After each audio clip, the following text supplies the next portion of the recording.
देखिए budget strategy सब लोग पूछ रहे थे वीडियो के लिए, तो मैं सोचा कि कब बनाऊं, तो मैं सोचा सबसे आइडियल डे होगा फ्राइडे को इवनिंग में पब्लिश करना, लोग उसको एनालिसिस करें सैटरडे संडे, एंड उसके बाद मंडे को अपना डिसीजन ले। क्यों? क्योंकि आप मंडे को उस चीज़ का डिसीजन ले सकते हो और उसके हिसाब से अपना ट्यूजडे की स्ट्रैटेजी बना के जा सकते हो। बट एक चीज़ ध्यान रखिएगा कि 1 फेब को जब बजट पेश हुआ था, तो उस दिन क्या हुआ था, मार्केट ने कुछ नहीं करने दिया। एंड इम्पैक्ट फिर नेक्स्ट डे 1 फेब था थर्सडे को, एंड नेक्स्ट डे था आपका फ्राइडे, एंड उस दिन मार्केट वहां से 2% भाग गया। तो बजट लगता है मार्केट को एक दिन बाद समझ में आया था, नहीं ऐसा नहीं होता है। चूंकि एक्सपायरी थी थर्सडे को, मूवमेंट होता तो लोगों के पैसे बन जाते, तो वो नहीं होने देना था, तो ऑपरेटर को पूरा प्रीमियम डिके कराना था, एंड लिटरली उसने प्रीमियम उस दिन जीरो करा के सबका स्वाहा कर दिया था। जितने भी ऑप्शन बायर्स को मैं जानता था उस दिन सबने लॉस किया था। इस बार का बजट जो है, बहुत कुछ है इस बजट में, और ये बजट ना गवर्नमेंट के लिए भी बहुत जरूरी है। देखिए, आज से 1 साल पहले जो इस गवर्नमेंट का कंडीशन था वो आज तो करेंटली है नहीं। अब लोग मानेंगे या नहीं मानेंगे वो अलग बात है, उनका आप कोई सुनता भी नहीं है, क्योंकि अब उनको 2 रुपये भी शायद नहीं मिलते हैं। लेकिन अब वो कंडीशन है नहीं। अब आप ये नहीं कह सकते कि हम बेनिफिट नहीं देंगे तो भी हमको वोट मिल जाएगा। वो सिचुएशन अब नहीं बचा है कि हम जो करेंगे हमको फिर भी वोट मिलेगा। अब आपको बेनिफिट देने पड़ेंगे। नाउ ये देख लेते हैं कि कौन कौन से सेक्टर के लिए क्या हो सकता है एंड क्या नहीं हो सकता है। एंड सबसे इंपॉर्टेंट जो पर्सनल इनकम टैक्स है, सब लोग कहते हैं सर इस सेक्टर को ये बूस्ट मिलेगा, वो सेक्टर को वो बूस्ट मिलेगा। सिंपल सा मैं बता देता हूं आपको, कोई सेक्टर के लिए 1 रुपए देने की जरूरत नहीं है। आप पर्सनल इनकम टैक्स जीरो कर दो। आप देखो इंडिया में कंजम्पशन कितना बढ़ता है, उस कंजम्पशन से जो जीएसटी कलेक्ट होगा उससे आपके पास इतना पैसा होगा। ऑलरेडी तो महीने में आप 2 लाख करोड़ कमा ही रहे हो जीएसटी कलेक्शन में। तो उस कंजम्पशन से, क्योंकि वो पैसे लोग खर्चा करेंगे, ठीक है, वो पैसे जब लोग खर्चा करेंगे तो उससे जो जीएसटी कलेक्शन होगा आपका, उस कलेक्शन ही से इतना पैसा हो जाएगा आपके पास कि आप सारा फंडिंग कर सकोगे। प्लस उससे हर सेक्टर में रोजगार भी बढ़ेगा, एंड उस सेक्टर में रोजगार बढ़ने से क्या होगा, वो सेक्टर भी अच्छा करेगा, एंड फिर वो अपने कॉर्पोरेट टैक्स में आपको टैक्स देगा, तो वो भी आपके लिए ओवरऑल अच्छा रहेगा। लेकिन ये सब कहने में अच्छा लगता है, करने वाले तो ये लोग हैं नहीं, तो हम उसकी बात ही क्यों करें। हाउएवर, एक चीज जो है, जैसे जो अभी करंट इनकम टैक्स स्लैब है 2.5 लाख तक जीरो इनकम टैक्स है, ये लास्ट इंक्रीज हुआ था 2011 में। एंड जो 80C डिडक्शन का 1.5 लाख रुपए है, वो जो 1.5 लाख का करंट सेट है वो 2013 तक आ गया था। तो लास्ट 11-12 साल से जो 4 लाख तक का आप कर सकते थे वो चीज अभी भी है। अब उससे ज्यादा इनकम होने पे 87A का रिबेट आ जाता है। अब 87A का रिबेट ओल्ड टैक्स रिजीम में अप टू 5 लाख के इनकम में है, ठीक है, सॉरी अप टू 5 लाख के इनकम में है, प्लस 1.5 लाख रुपए आप 80C का ले लेंगे, स्टैंडर्ड डिडक्शन ले लेंगे, अगर आप सैलरी वाले तो 7 लाख तक वहां भी टैक्स फ्री है, और 7 लाख तक न्यू टैक्स रिजीम में भी टैक्स फ्री है। 87A का रिबेट दोनों जगह अवेलेबल है, दोनों जगह आप बेनिफिट ले सकते हैं। लेकिन अभी उसमें भी एक ट्वीक ये लोगों ने कर दिया कि 87A का बेनिफिट आप बेनिफिट आप इसमें नहीं ले सकते, शॉर्ट टर्म कैपिटल गेन और लॉन्ग टर्म कैपिटल गेन में नहीं ले सकते हैं। तो टेक्निकली वो जो आपने गेन किया उस पर आपको टैक्स देना ही पड़ेगा, ये सिर्फ खाली सैलरी इनकम के लिए। तो वो जो अप टू 7 लाख है ना, उसको बढ़ा के एटलीस्ट 10 तक कर देना चाहिए। क्यों? ताकि 10 तक आप कर देंगे ना, तो काफी बड़ा सेक्टर, काफी बड़ा पॉपुलेशन जो खाली नाम के लिए पैसा कमा रहा है, 7 लाख वाला आज जो कमा रहा है ना, उसका वैल्यू ऑफ मनी उतना ही है जो आज से 4 साल पहले, कोविड के जस्ट पहले। देखिए, किसी गवर्नमेंट को ब्लेम नहीं करते हैं, ये सिंपल सा कहते हैं कोविड के बाद दुनिया भर में महंगाई बढ़ गई है। तो जो 7 लाख रुपए आज कमा रहा है ना, ठीक है, वो इक्विवेलेंट है 4 लाख रुपए आज से 4 साल पहले कमाने वाले के। जो आज 10 कमा रहा है ना, वो 4 साल पहले अगर 7 लाख कमाता तो इक्विवेलेंट था। तो आपने अगर करना भी है तो आप एटलीस्ट 10 लाख तक वाले लोगों को जीरो इनकम टैक्स में डाल दीजिए। Simple, up to 10 lakh income zero income tax कर दीजिए। ये मत करिए कि 87A का बेनिफिट दे देंगे 10 लाख तक, एंड उसके बाद वालों को उस पर भी, मतलब लोअर इनकम में भी टैक्स दिलवाएंगे, तो वो मत मत करिए। अप टू 10 आप सीधा कर दीजिए। आप देखिए उसके बाद सबकी आईटीआर फाइलिंग कैसे 10-10 लाख की होने लगेंगी, स्पेशली बिजनेसमैन की। तो आपको जो जीडीपी ग्रोथ दिखाना है ना, वो वहीं से दिख जाएगा, तो उसके लिए अलग कुछ नहीं करना है। लेकिन इससे एक एडवांटेज ये है कि वो पैसा कंजम्पशन में आएगा, एंड कंजम्पशन में आने से क्या है कि आपकी जो ओवरऑल इकोनॉमी का शेप है ना वो इंक्रीज होगा। ठीक है, तो वो इकोनॉमी का शेप जब इंक्रीज होगा तो वो आपके लिए एडवांटेज है, क्योंकि वो पैसा कहाँ फ्लो करेगा, वो पैसा कार में जाएगा, रियल स्टेट में जाएगा, स्टॉक मार्केट में आएगा, उससे आप ग्रोथ ज़्यादा दिखा पाओगे। तो ये एक किया जा सकता है। लेकिन जो दिख रहा है करेंटली, गवर्नमेंट हो सकता है चूंकि इतने रेल कोलिजन्स और ये सब जो हुए ना, तो जो कवच रेलवे सिस्टम है उसके लिए शायद 65,000 करोड़ का डिमांड है रेलवेज का।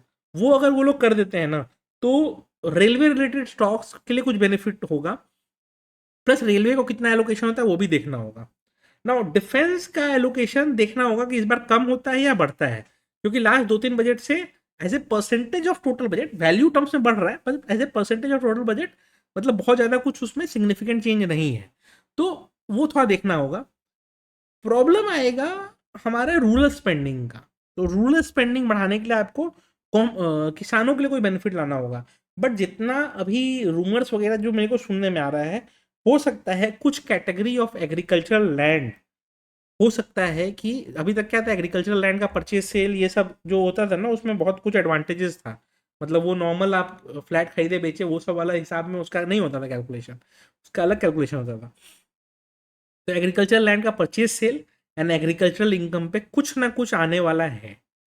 पर वो आता है ना, मैं सर बताता हूँ आपको, लिटरली मतलब आना तो चाहिए। देखिए ऐसा है कि किसान जो 1 करोड़ कमा रहा है उसको टैक्स देना ही चाहिए ना, लेकिन अगर वो आता है ना वो एक बहुत बड़ा मतलब बवाल क्रिएट कर सकता है। एंड वो नहीं होना चाहिए। उसका रूमर्स मैं सुन रहा हूँ, और रूमर्स ऐसे नहीं आते हैं जैसे अगर कुछ होना होता कैपिटल गेन का तो रूमर्स आ गया होता, नहीं आ रहा है, बट उसका रूमर्स आ रहा है, तो वो थोड़ा सा एक देखना पड़ेगा। गवर्नमेंट का लास्ट 3-4 साल से बहुत फोकस था ग्रीन एनर्जी, हाइड्रोजन और एथेनॉल ब्लेंडिंग, ये सब तीनों चारों चीज़ों पे। ग्रीन एनर्जी एंड हाइड्रोजन वगैरह का जो मेन बेनिफिशियरी होंगे अदानी अंबानी ग्रुप होंगे। देखना होगा कि उनके लिए कुछ बेनिफिट आता है या नहीं आता है। प्लस सोलर एनर्जी की भी बात अगर कुछ होती है उसमें भी कुछ फंड एलोकेशन होता है, तो वो भी इनके लिए बेनिफिशियल है, ध्यान रखिएगा। एडुकेशन पे तो खर्चा करके भी कोई फायदा है नहीं, इनको इनको तो पढ़वाना सबको प्राइवेट में ही है। देखते हैं कि कुछ ये लोग नया मोडस लेके आते हैं या नहीं लेके आते हैं। हेल्थ केयर पे ये क्या खर्चा करते हैं वो मैटर करेगा, क्योंकि हेल्थ केयर का ये लोग जो धीरे धीरे करने की कोशिश कर रहे हैं, जैसे मैंने यूएस वगैरह में भी सिस्टम्स देखा कि लोग क्या होता था कि इंश्योरेंस रखते थे, एंड इंश्योरेंस प्राइवेट भी हो सकता है गवर्नमेंट का भी हो सकता है। तो लोग इंश्योरेंस रखते थे एंड वो इंश्योरेंस से ही उनका मैक्सिमम मेडिकल क्लेम होता था। 5 से 10%, 20% उनको खुद से पे करना पड़ता था। हमारे यहाँ मेडिक्लेम जनरली तो लोग नहीं लेते थे, अभी गवर्नमेंट फ्री में देने लग गया है। कुछ योजना ये योजना कर करके, तो उससे क्या हो रहा है कि काफ़ी हेल्थ केयर में वो चीज़ आ रहा है। अब मतलब मनी आ रहा है, एंड अगर ये इसी तरह से रहा और उसमें कुछ एलोकेशन बढ़ता है तो वो हमारे हेल्थ केयर रिलेटेड कंपनीज के लिए अच्छा हो। ध्यान रखें, आना भी चाहिए। मेरा तो मानना है कि इंडिया में गवर्नमेंट को कुछ नहीं करके मेडिकल और एजुकेशन सारा प्राइवेटाइजेशन इनमें बंद कर देना चाहिए। मेडिकल एंड एजुकेशन है प्राइवेटाइजेशन बंद करके आप उसको एक पैन इंडिया लेवल पे सेम स्केल पे ऑपरेट करवाओ, और बेनिफिट्स आप देखो उसके बाद क्या हो।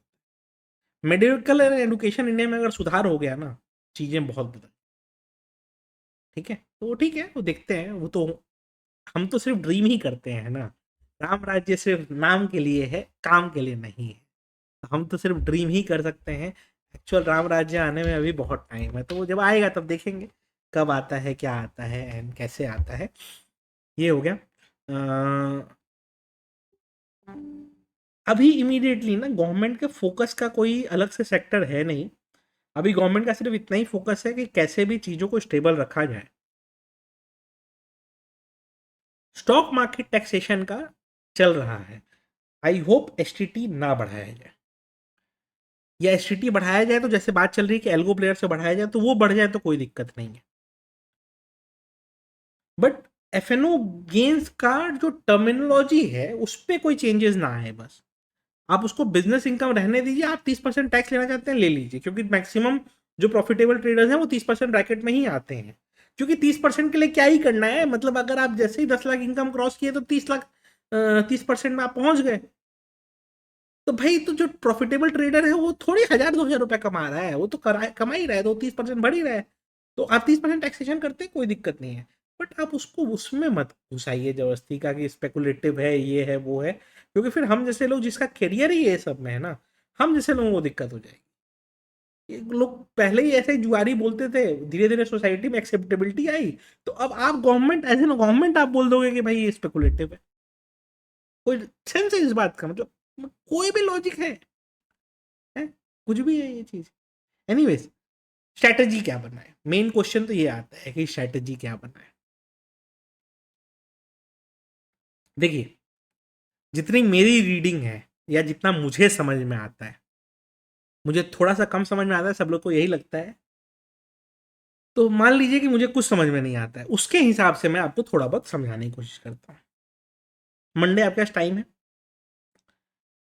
टेक्निकली मार्केट पॉजिटिव रखे जाएंगे in expectation of budget. Budget madam 11 o'clock से पढ़ना चालू करती हैं यूजुअली, तो मार्केट 10:30 10:40 तक पॉजिटिव रहना चाहिए। बजट पढ़ने के थोड़ा देर पहले मार्केट हो सकता है एक बार के लिए डिप वोप लेना चालू करे। बजट जब मैडम पढ़ रही होंगी, कोशिश किया जाएगा मार्केट को पॉजिटिव रखने का। मार्केट को अगर गिरना होगा तो बजट के बाद गिरेगा। उसमें भी गिरने का कंडीशन ये है कि अगर पता चला कोई बेनिफिट ही नहीं दिया जा रहा है कहीं पे, कोई कुछ मेजर अनाउंसमेंट ही नहीं है, तब हो सकता है कि मार्केट गिरे, नहीं तो मार्केट गिरने वाला नहीं है। हाँ, बट अगर ऐसा होता है कि इंडिविजुअल को कोई बेनिफिट नहीं या कहीं कुछ नहीं और उल्टा टैक्सेशन आपने स्टॉक मार्केट पर और बढ़ा दिया, तब मार्केट नेगेटिव लेगा, मार्केट गिर सकता है। बट अगर ये सिचुएशन आया कि बात किया जा रहा है कि पर्सनल इनकम टैक्स में ये बेनिफिट दे दिया गया और वो जेन्युइन बेनिफिट हो, 87A का रिबेट वाला टोपीबाजी नहीं कि लास्ट ईयर 7.5 लाख तक था, इस बार हम 7.5 लाख कर देते हैं, वो टोपीबाजी नहीं भाई, वो सब टोपीबाजी है, वो एक्चुअल नहीं है, वो नहीं होना चाहिए। अगर एक्चुअल में आपने बेनिफिट दे दिया तो मार्केट उसको बहुत पॉजिटिव ले लेगा, क्योंकि लोगों की सेविंग्स आनी है स्टॉक मार्केट में ही, तो वो और शूट करने लगेगा। तो वो देखना होगा। तो स्ट्रैटेजी में दो फोकस रखिएगा, स्प्रेड बनाइएगा बुलिश, ठीक है, बुलिश स्प्रेड बनाइएगा। कॉल आपने मान लीजिए खरीदा है, उसके ऊपर का कॉल थोड़ा सा 200 पॉइंट ऊपर का मान लीजिए बैंक निफ्टी का बनाइएगा, तो एट द मनी का खरीद के 200 पॉइंट ऊपर का बेच दीजिएगा। निफ्टी का खरीदिएगा तो एट द मनी का खरीद के 100 पॉइंट ऊपर का बेच दीजिएगा। अगर मार्केट में सब कुछ पॉजिटिव हो जाए, ठीक है, सब कुछ पॉजिटिव हो जाए अगर मार्केट, तो फिर क्या करना है कि जो ऊपर में आपने जो कॉल सेल किया है, मार्केट पॉजिटिव होने लगे तो उसको एग्जिट कर दीजिएगा एंड नीचे जो खरीदा हुआ है उसका मैक्सिमम बेनिफिट उठा लीजिएगा। बट अगर ये दिखे कि भाई कुछ पॉजिटिव नहीं हुआ है, तो ऊपर में जो आपने कॉल सेल किया है ना, उसको और नीचे का सेल कर दीजिएगा, ठीक है, और नीचे का सेल कर दीजिएगा। एंड आपने एक प्लॉट बाई तो किया ही हुआ है, तो ऊपर का एग्जिट करके उसके नीचे चले जाइएगा, क्योंकि मार्केट अगर रिवर्स किया तो वो आपको ज्यादा कमा के देके जाएगा। थीटा डी का एक फैक्टर रहेगा, क्योंकि प्रीमियम्स अभी से ही हाई है। फिर निफ्टी की उस दिन एक्सपायरी है, ऑप्शन बायर्स तो करेंगे वही, लेकिन मैं क्या ही कह सकता हूं उसके लिए। कोशिश करिएगा प्लीज कि उसमें ना ट्रेड करें, या करना भी चाहें तो 2:30 बजे के बाद करें, ताकि प्रीमियम्स कुछ टूट गए हों, थोड़ा बहुत प्रीमियम में ट्रेड आप कर लीजिए, ज़्यादा प्रीमियम मत ट्रेड करिएगा क्योंकि फंस जाएंगे बिना मतलब का, ठीक है। और बजट के बाद के लिए, वेडनेसडे थर्सडे के लिए हम अप्रोच थोड़ा सा नेगेटिव रख सकते हैं, क्योंकि प्रॉफिट बुकिंग आएगी। उस समय तक आपने मार्केट को बहुत ऊपर रख दिया है, पूरा मंथ बुलिश पोजीशंस में चल रहा है। मंथली एक्सपायरी होनी है वेडनेसडे को बैंक निफ्टी की एंड थर्सडे को निफ्टी की, प्रॉफिट बुकिंग उसमें जरूर आएगी। क्यों आएगी? उसका सिंपल रीजन ये है कि पूरा मंथ में लॉन्ग है, आप लॉन्ग पोजीशंस में बैठे हुए हैं, लॉन्ग पोजीशंस को जब आप अनवाइंड करेंगे तो आपका शॉर्ट पोजीशन क्रिएट होता है, ठीक है, तो उसके कारण थोड़ा सा प्रॉफिट बुकिंग आ सकता है। तो ये एक डर रहेगा वेडनेसडे एंड थर्सडे के लिए। उसका बजट से कोई कनेक्शन नहीं रहेगा, उसका डेरिवेटिव के कारण कनेक्शन है, क्योंकि सारे स्टॉक्स में आप लॉन्ग हैं, सारे आप इंडेक्सेस में लॉन्ग है, हर जगह लॉन्ग है, आप लॉन्ग अनवाइंडिंग ट्रिगर करेंगे तो यही होगा।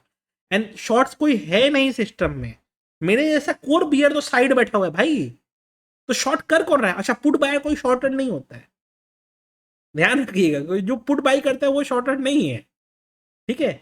जनरली लोग बुलिश पोजीशंस को हेज करने के लिए पुट बाई करते हैं, हमारे यहाँ सिस्टम अलग बना दिया गया है कि भाई पुट बायर मतलब शॉर्ट है ना, वो नहीं।